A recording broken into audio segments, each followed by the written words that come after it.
Hi friends, எல்லோரும் எப்படி இருக்கீங்க? நான் வந்து ரொம்ப நாள் கழிச்சு தான் வீடியோ போடுறேன். சாரி.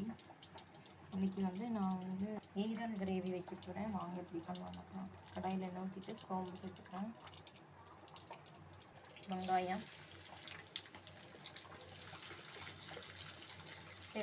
பெரிய வெங்காயம் சேர்த்துருக்கேன். நல்லா வதங்கட்டும். புதினா, கருவேப்பிலை, மல்லி இலை சேர்த்துக்கிறேன். அரை தக்காளி பழம் சேர்த்துக்கிறேன். இஞ்சி பூண்டு பேஸ்ட் 1 ஸ்பூனு,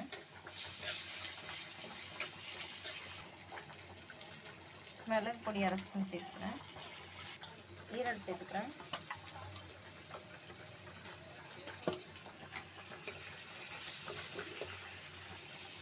மட்டன் மசாலா கொஞ்சம் சேர்த்துக்கிறேன்.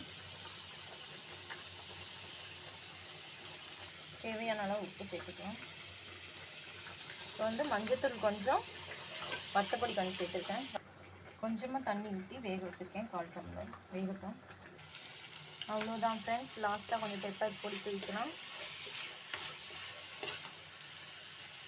ஈரல் கிரேவி ரெடி ஆயிடுச்சு. இந்த வீடியோ பிடிச்சிருந்தா லைக் பண்ணுங்கள், ஷேர் பண்ணுங்கள், ப்ளீஸ் சப்ஸ்கிரைப் பண்ணுங்கள் ஃப்ரெண்ட்ஸ். ஓகே, பாய்.